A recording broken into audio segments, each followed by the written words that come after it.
While not as popular as its sister show The Loud House, Nickelodeon's The Casagrandes was still a well-liked show that was enjoyed for its fun stories, its Hispanic representation, its interesting and bustling setting, and of course, its unique set of characters. Although the show may officially be over, we'd still like to give its characters a bit of extra time in the spotlight as we rank them based on their moralities. I'm Keith Inosi with Wicked Binge, and this is The Casagrandes, Good to Evil.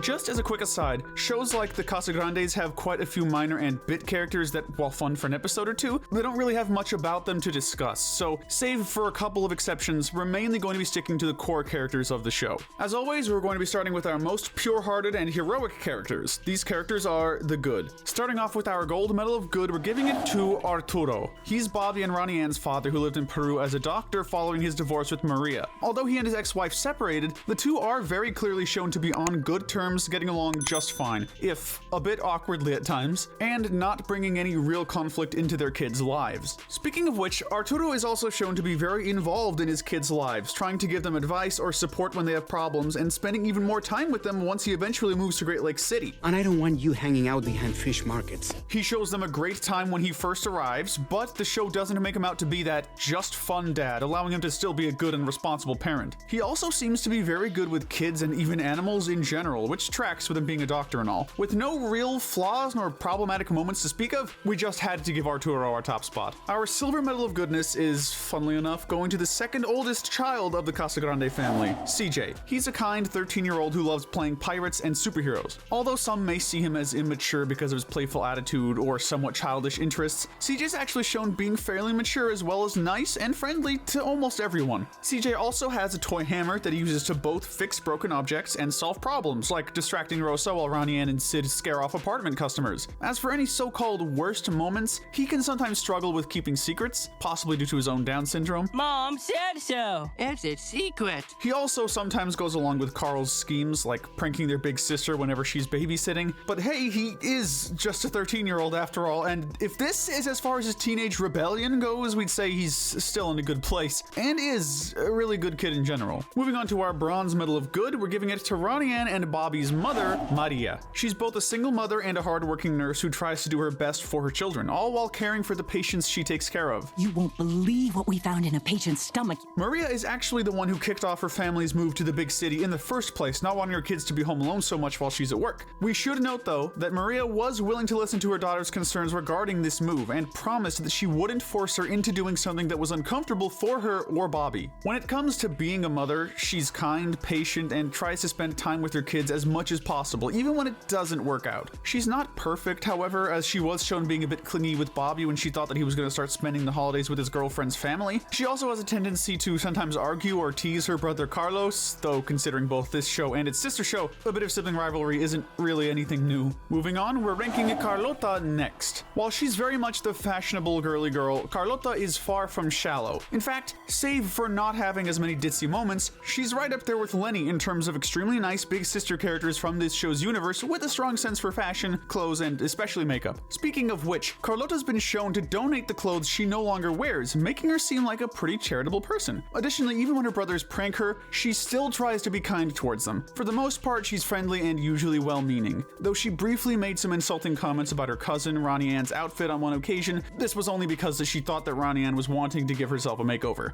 I even found 2 of these so we can match. Outside of this, Carlota doesn't really judge Ronnie Ann for her tomboyish fashion sense. Another not-so-great moment of hers was when she tried to sabotage pop star Elisa's day of normalcy so that she wouldn't quit the music business. Also that Carlota herself wouldn't lose her celebrity connection. Carlota does feel bad about this when Elisa realizes what she did, and she does manage to make up for it, but it was still pretty selfish. Thankfully, this was just a moment of weakness for her, not really taking away from her usually friendly and kind attitude. Moving on, we have Bobby. We already spoke about Bobby during our Loud House Good to Evil video, so we'll keep this fairly brief. When it comes to nice guys, Bobby is a genuinely nice guy, whether that's towards his longtime girlfriend Lori or towards his sister and the rest of his family. It takes quite a bit to make him actually angry, as he's typically a go-with-the-flow type of guy, sometimes having his ditzy moments, but he always means well. He's a hard worker when it comes to the family store, and he can also be protective of Ronnie Ann at times, even to the point of breaking up with Lori when her brother Lincoln humiliated Ronnie Ann with his cruel comments. However, as kind-hearted as Bobby can typically be, he's not a guaranteed pushover. There was even an instance when he helped CJ and Carl prank prank Ronnie Ann and Carlota using pranks that Ronnie Ann previously used on him. But even this was a moment of retaliation, as he only decided to help the boys when he learned that Ronnie Ann and Carlota were going to prank them. Outside of moments like this, Bobby truly is as nice as he seems. Next up, we have Frida, a mother of 4 as well as photographer and artist. Although Frida is often portrayed as incredibly passionate, dramatic, and emotional, she thankfully doesn't lean too much on anger nor on lashing out. Oh, she misses her mama. She's even able to take constructive criticism about her art pretty well, using any negative feelings it may give her to just make more art. She's also got a lot of love to give to her children. Sometimes too much, given how she can sometimes embarrass them. Typically this happens to Carl, and often at the worst times, but obviously Frida isn't trying to embarrass her kids on purpose. She's just a caring, sweet, and sometimes a bit oblivious woman. Additionally, when it comes to her photography, Frida's always taking pictures of people, both during times they would much rather not be photographed and without their consent. This is another instance of her not necessarily meaning any harm, though we'd still see it as an area of possible improvement for her. Up next is the matriarch of the Casagrande family, Grandma Rosa. If we're being honest, Rosa only seems to care about 2 things: her family and cooking, hence why she's often seen cooking for her family. It's gotten to the point where she gets very jealous when someone in the family eats something that she didn't make, and she allegedly once stopped cooking for Carlos for a month just because he'd eaten some churros from a new bakery. She gets super jealous when any of us like someone else's cooking. Rosa also once tried to sabotage Arturo's apartment and his time with his kids due to her being worried about Ronnie Ann and Bobby wanting to live with their father after seeing how fun his home is. At least in that instance, Rosa realized she was in the wrong and agreed to be a bit less possessive of her grandkids. Aside from some bouts of jealousy, Rosa is a very loving grandmother who's always willing to help her family out using various quirky and clever tricks. Even when she's disciplining them with La Chancla, she never comes off as truly harmful or mean. Her helpfulness even extends to outside her home once she takes on the role of apartment landlord, as we see her doing manual repairs around the apartment building. She may not be the gold standard for grandmothers, but Rosa's still pretty high up there. Following her is Ronnie Ann's best friend, Sid. She's a friendly girl who seems to connect with Ronnie Ann right away, to the point where they're willing to do whatever they can to assure that they live in the same apartment building. I can't believe this is going to be my hallway and my door. She's bubbly and eager to try anything, being very much a free spirit of sorts. Sid is also shown to be a great big sister to Adelaide, such as when she uses the idea of Day of the Dead to help her feel better about her pet frog. She's a genius when it comes to building robots, and she's an expert at handling animals thanks to the time she spent at her mother's zookeeping job. If we're being honest, outside of your typical kid protagonist flaws like occasionally being dishonest or not thinking things through, Sid is a pretty good kid. She may only be Ronnie Ann's sidekick of sorts, not having as many big moments of her own to shine, but she still proves to be a nice addition to the main cast. We've finally arrived at the show's main lead, Ronnie Ann. Originally shown to be just a bully for Lincoln to deal with, as the show softened her up a bit and gave her more depth beyond just bratty bully, it became clear just how well she would fit in the protagonist role, hence her eventually getting her own show. While she can be pretty tough and often enjoys pulling pranks or teasing those she cares about, her actions never seem to truly cross the line once we get past all the harsh things she did in her debut episode. After she gets to her family's home in Great Lake City, Ronnie Ann is shown continually trying to help her family with their various problems, showing how much she loves and cares for them even if they sometimes overwhelm her. She still has her roughhousing tendencies and can make mistakes for sure, but she's got a lot of heart too, and will still try to do what's right, even if she's not afraid of fighting back. Bobby, cover me while I call Par for the code. Overall, while some may say that she's too similar to Lincoln these days, we certainly like her newer attitude much more than the person she started off as. Sticking with the kid characters for a bit longer, next up is Adelaide, Sid's younger sister. In some ways, Adelaide is a mix of all the best parts of Lola and Lana. She's a cute youngster who enjoys tea parties, karate, and frogs, managing to be both girly and adventurous. So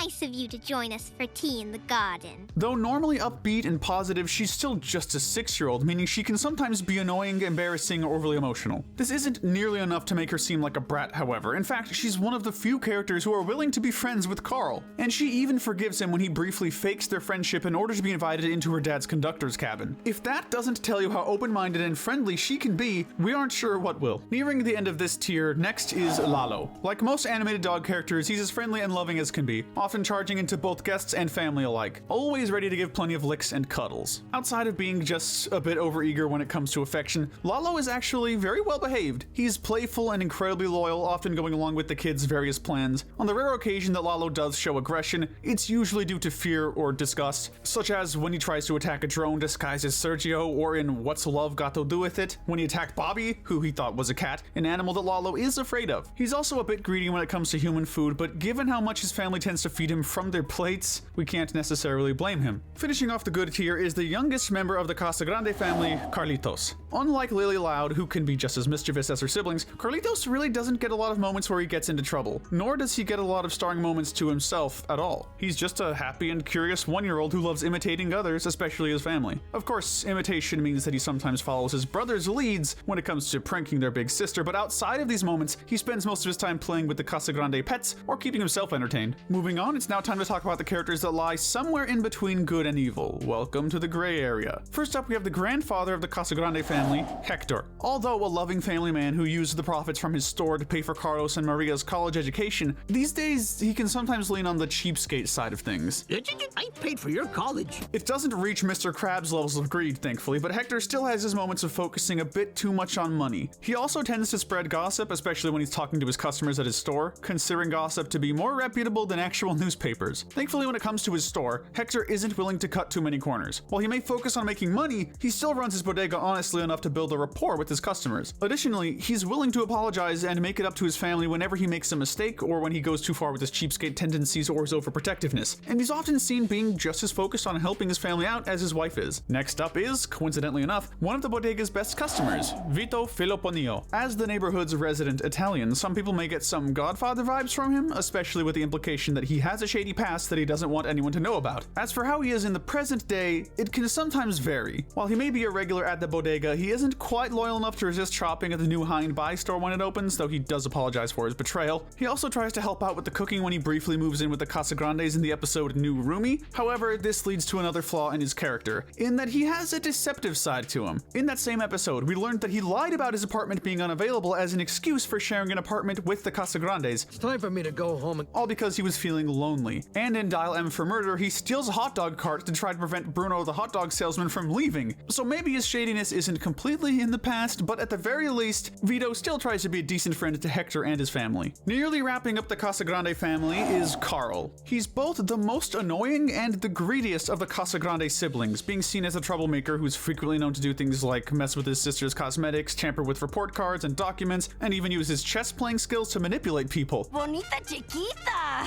Forget about Bobby. You're too beautiful for him. He doesn't tend to do humanitarian acts unless he has an ulterior motive, and apparently he's been greedy since he was a baby. He's also been seen pushing Bobby around, seeing himself as smarter than his older cousin and not having much sympathy for him when Bobby's stressed out. Basically, the kid is totally full of himself and can be a total trickster, much to everyone else's frustration. However, like many other animated troublemakers, Then we won't kick your butt. Carl does have a soft spot for his family. He's especially protective of his mother, in spite of how she may embarrass him at times, and he's usually got the backs of his siblings and cousins. Overall, he has the most to improve on when it comes to the Casagrande kid characters, but he still has just enough good and potential to do good in him to make us hope that he'll grow out of his more mischievous traits. Next up is the other Casagrande pet, Sergio the parrot. Though he may seem a bit dopey and bird-brained on the surface, Sergio is actually known for causing quite a bit of trouble. In fact, several episodes see him either causing a conflict directly or indirectly, or just making things worse. He makes a lot of smart-aleck remarks, which often offend members of the family or draw customers away from the bodega, and episodes like Snack Pact and Bad Cluck show just how bad he can be, resorting to things like blackmailing and repeatedly wronging others without taking responsibility for it. Thankfully, Sergio isn't all bad, as he's willing to sometimes help the Casagrandes with their various plans. Okay, let's get to work. I'll supervise. He also briefly takes care of some egret chicks, first doing so reluctantly, but then growing to actually care about them. Overall, Sergio isn't a completely bad egg, but he's certainly the most problematic member of the family. Wrapping up the Greys, we have Becky. Man, if you thought Ronnie Ann was bad back when she was a bully, that's nothing compared to Becky. When she isn't picking on kids, she's still stuffing them into lockers for funsies. She uses her athleticism to further try and mess with other kids, and in Gossip Girl, she completely humiliates Ronnie Ann to the point of driving her to tears. Runaway bride! Weirdly enough, though, Becky isn't a permanent antagonist, as she still sometimes hangs out with Ronnie Ann's gang, showing that they're able to occasionally be friends. She also cares about her brother and her girlfriend, showing that she isn't completely heartless, though that doesn't save her from landing at nearly the very bottom of our list. But real quick, before we get to our last entry, if you're enjoying this video, do us a huge favor and hit that subscribe button and notification bell. We ask because we'd really appreciate the help getting to our next milestone, and we have lots more videos we'd love to share with you. Thanks so much. We've finally finally arrived at the most wicked characters of them all. These are the bad to evil. Surprisingly, this show doesn't have very many full-on completely evil villains. In fact, this category only has one entry. So let us now mention this one briefly seen villain. Getting our gold medal of evil is the wicked businesswoman Monica. Only appearing in the episode The Kid Plays in the Picture, she's a representative of a toy company that brings on Carl to review toys. She's an incredibly pushy boss, forcing Carl to do as many reviews as possible and refusing to give him a break. I need you to start shooting reviews now. When he tries to quit, she cheerfully tells him that she would then sue him and his family for all they've got. It's only when Carl's negative reviews affect her bottom line that she lets him go out of anger. As cliche as a character like her may be, it doesn't change the fact that Monica is a cold and selfish businesswoman who stands as an outlier among an otherwise pleasant cast. But let us know in the comments section if you agree with our ranking and tell us what we should cover next. Remember to hit that notification bell and binge our Good to Evil playlist where we break down the moralities of the characters in your favorite cartoons, shows, and movies. But most importantly, stay wicked!